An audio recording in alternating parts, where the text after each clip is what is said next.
people I know.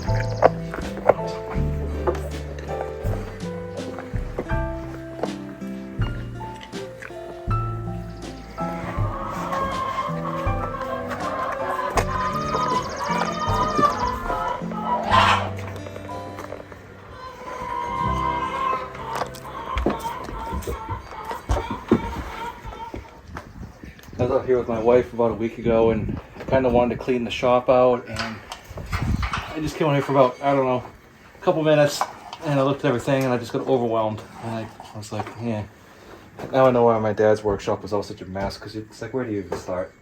And so the way my wife would clean this is to take absolutely everything out, throw it in the driveway, and throw out what we weren't going to use, or box up what didn't need to be here, like probably all the tractors, and then put everything back in some kind of a manageable way, which makes perfect sense, but it's a lot of work, and I hate cleaning. I'm sure I'm like everybody else, but anyway, you know, and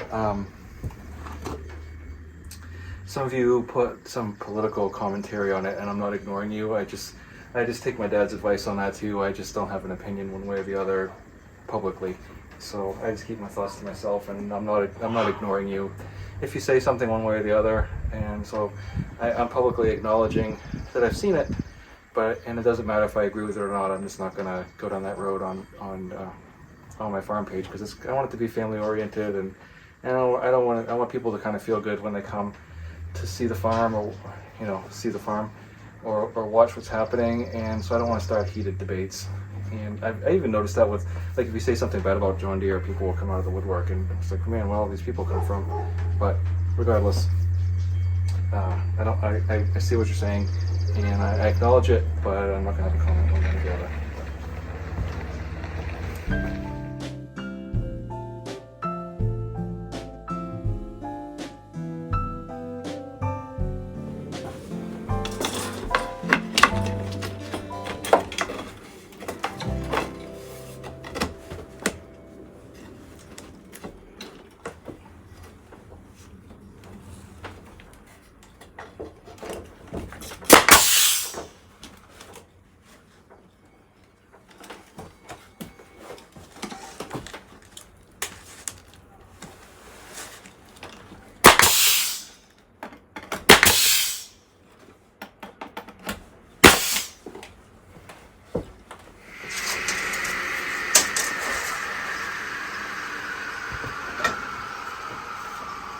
I don't know how many of you buy these pre-primed boards, and I generally only buy them for exterior use because they're handy. You know, when you put a coat of paint on pine or anything that's got knots in it, it bleeds through, and you need to put several coats of paint on it to cover it up. And it's a little bit more expensive, but I find it holds up really well on exterior construction.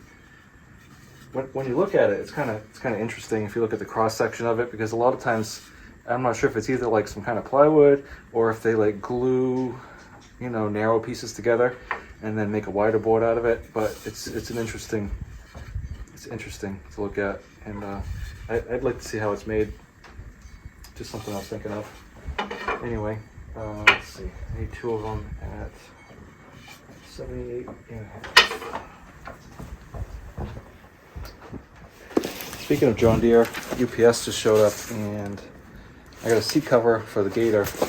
It was a good deal on it, and made in China. Imagine that.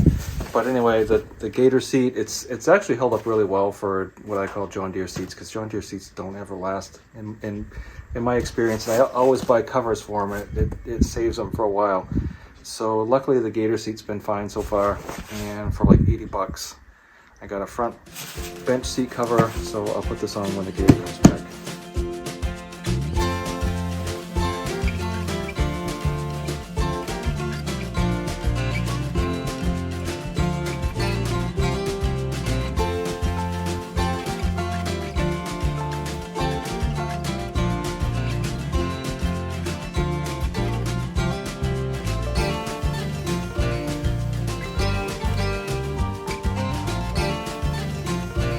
This isn't a how-to video, so I'm just going to go through it real quick, but yeah, I'm going to get this one over here. use this grease gun right here. I want to clean the zerk off because I don't want to put stuff in there. That's it.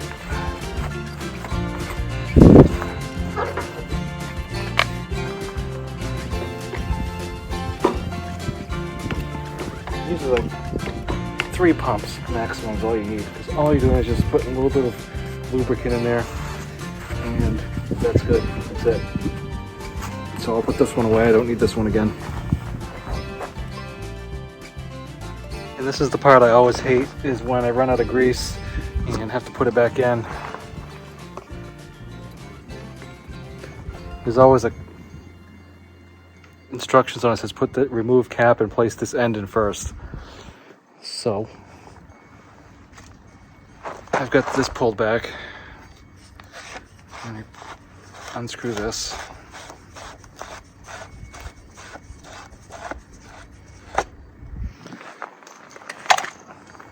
Grab the old cartridge. Take the new cartridge, the end I've unhooked, shove it in, open the top of it like that, screw it back on. It goes all the way up, and inside there's a little cup, a rubber cup, with the other end on this with a little hook on it, and if you turn this the wrong way, it misaligns it on that rubber cup, and then the shaft just goes up and down through the grease and doesn't latch onto that rubber cup. So I got it all cleaned, and once you can hear it pumping now again, so we're good.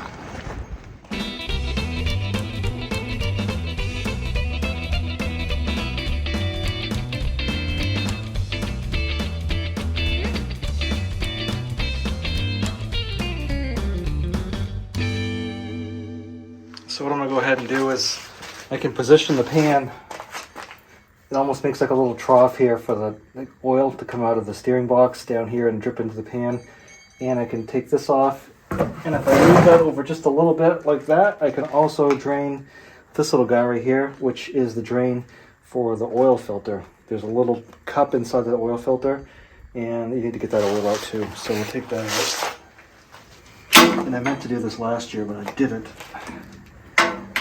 Yeah, it's due for service anyway. So we'll get all these. It doesn't look like there was much oil in there. This one here is a good way to pinch your fingers up against that steering shaft too. I got it loosened up. It must have been painted on or something.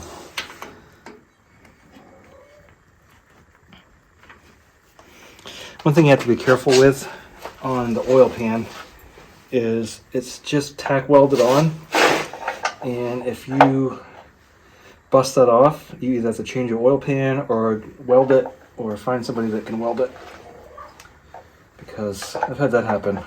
This round thing right here, I don't know if you can see that. Let's see.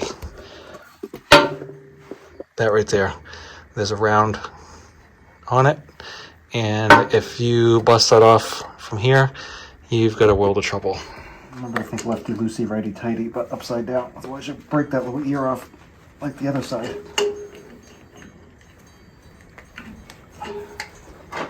Alright, get that loosened up, and take this right off.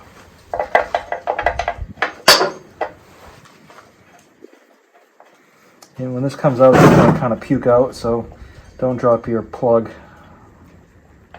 down there, and then just kind of yank it. There it is.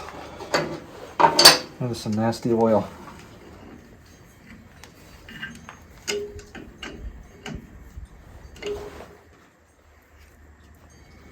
And this one in here needs to come off.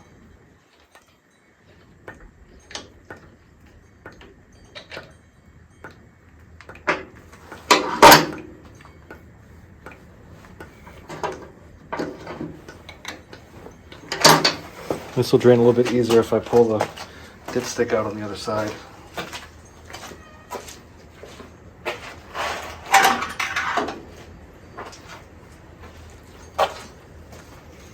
You don't have to actually remove it, just pull it out so it vents. And then I think that up there is 5/8.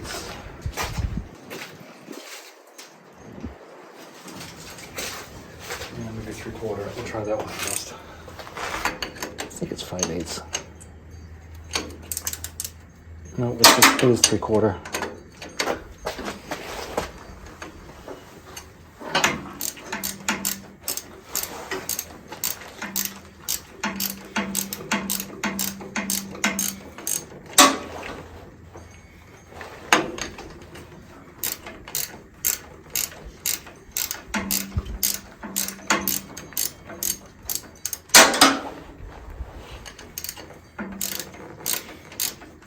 I think the Cub is a cute design, probably one of the cutest tractors ever made. And they were made to get the last of the holdout farmers that still had 1 or 2 horses, and it was designed for the farmer with 40 acres or less. But it was also a good secondary tractor on, you know, medium-sized farms, because you could just leave the mower on it and do some you could still pull a cart around with it, you know, and then you'd have the other tractor freed up. What you'd find a lot of times is people would just buy 2 or 3 Cubs and then leave attachments on.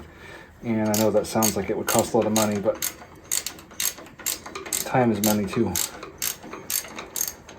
The only thing I really don't like about well, there's 2 things that I don't care about too much. One, they don't have sleeves. So if you have to get your motor done, you have to have it bored out, and machine work is going to cost you a lot of money. You'll have $2,000 in a motor job, no problem. And then the second thing is that in order to get at the top of the motor, you have to take the tank off. And so a lot of people don't put their headlights back on, and consequently when the Cubs get sold, the headlights are missing. And you take your top off. Here's the gasket under there, don't lose that. We want to get this all cleaned up before we put it back on. I'm just going to grab the oil filter element out of there.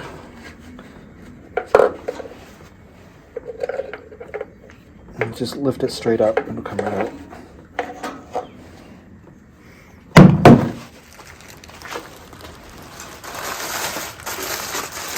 And the new one should come with a new rubber O-ring. So we just drop this back in the same way the old one came out.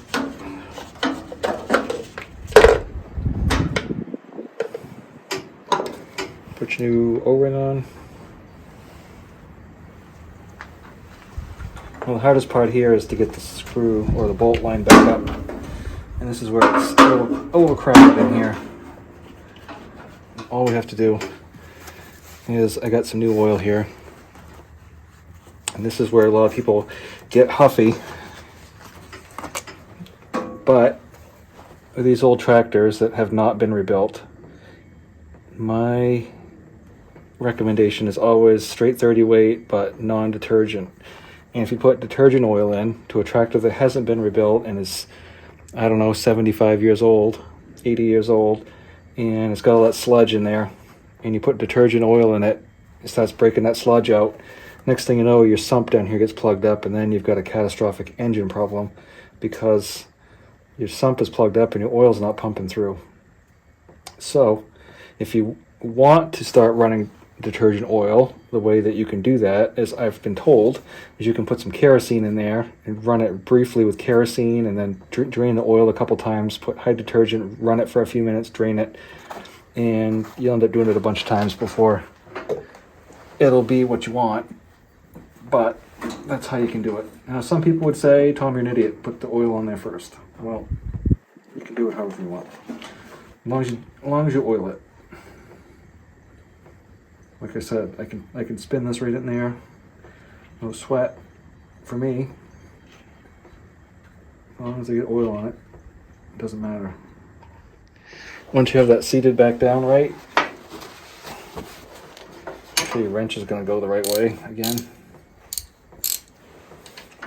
And then tighten it down. This tractor has a magneto on it, so I need to put just a few drops of oil in that little impulse coupler. And there's a little flip up right here. And you don't need very much in there, just a little bit.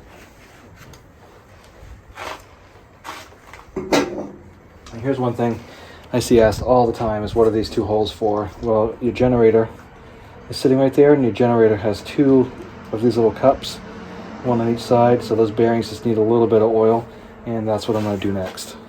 Hard to get to and very hard to see. So again, if you have big hands, you might want to take the whole tank off, but I can just barely get up under there. And once I feel it, I'm good. So there it is, and then you put this through, and I can guide it in with my hand.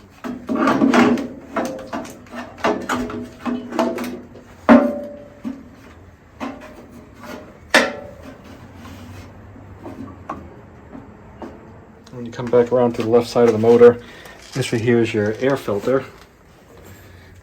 Air cleaner, not a filter. There's no filter in there. The filter is the oil. There's this cup, and so we're going to take that oil out of that, dump it. And what this oil does, you can see it trapped a bunch of water. What this oil does is the air comes through and the particles are trapped in the oil before being drawn into the motor. So it's an oil bath air cleaner. A lot of times on these old tractors you'll find that the air cleaner is actually rotted out in the bottom, and it's because they didn't get serviced. And they filled up with water and they rusted from the inside out. Maybe I just haven't looked hard enough. I've seen replacement oil filter cups for like the Super C and the A, etc. The Donaldson air cleaner, which is pretty universal. The Fords use them too. But unless I've missed them somewhere, I've never seen the cup, air cleaner cup, oil filter, whatever you want to call it, air filter cup. Oil bath, air filter, air cleaner. Like I said, there's no filter per se. The oil is the filter. But it's one of those words that you just want to say. Put this all up here. Alright, I think I got that back on. And without dropping my oil, making a mess, let's take two.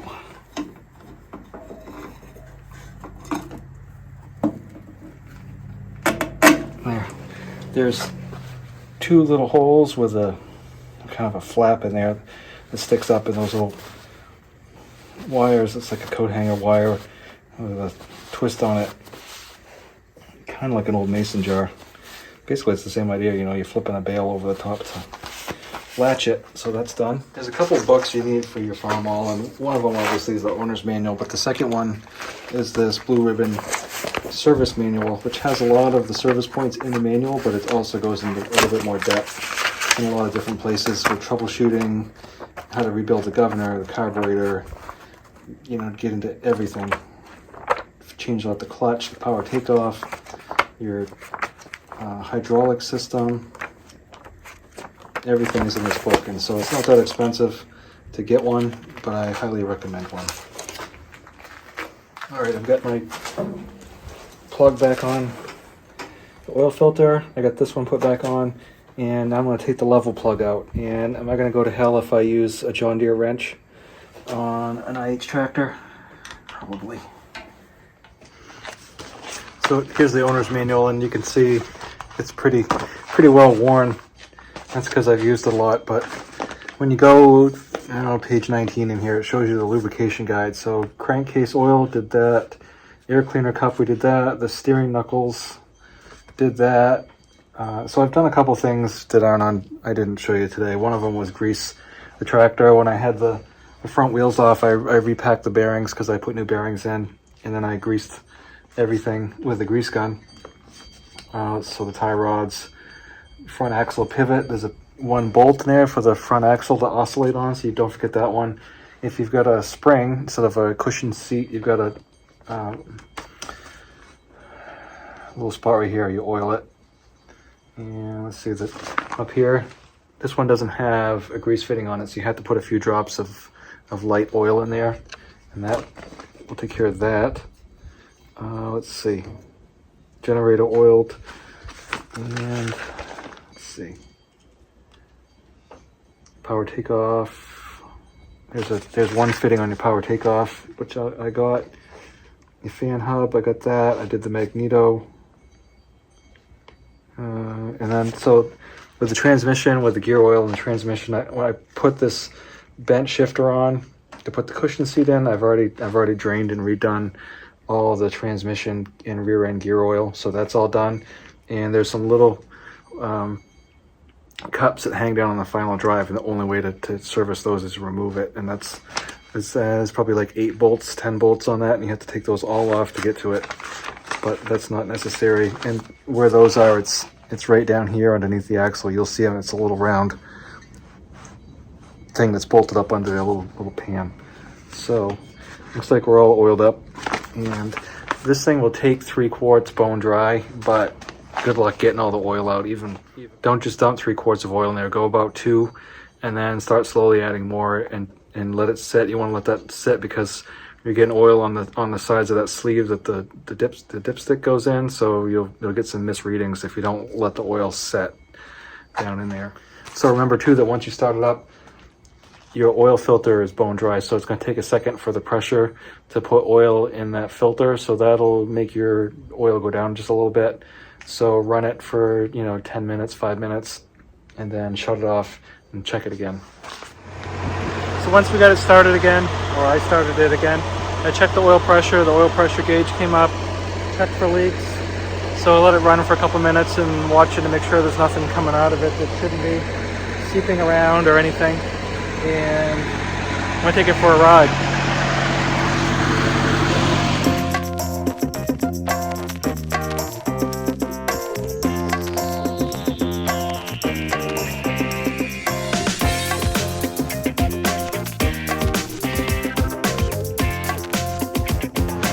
Cub running down the road full wide open sound like a sewing machine. This one pretty much does.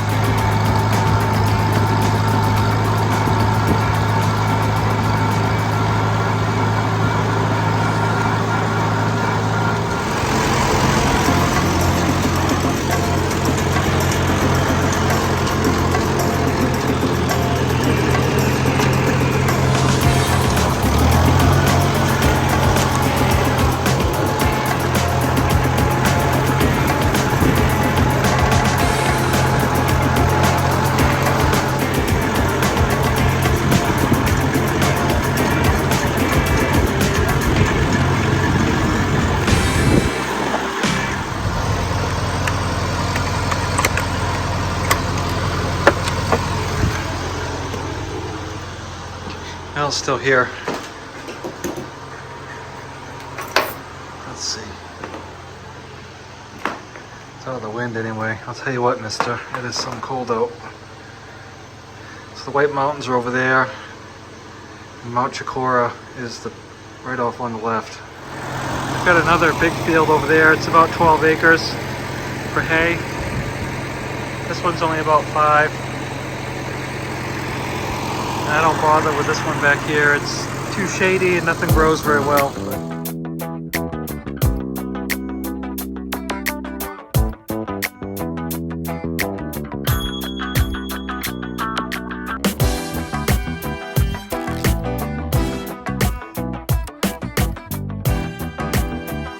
I can get the animals fed, and I'm not going to drag you through that. So I appreciate you watching, and thanks for sticking around with me today. I'll talk to you next time. Already, please take a moment, subscribe to the channel. Make sure you hit like, comment, and also click the bell icon so that you don't miss any future episodes. Thanks a lot.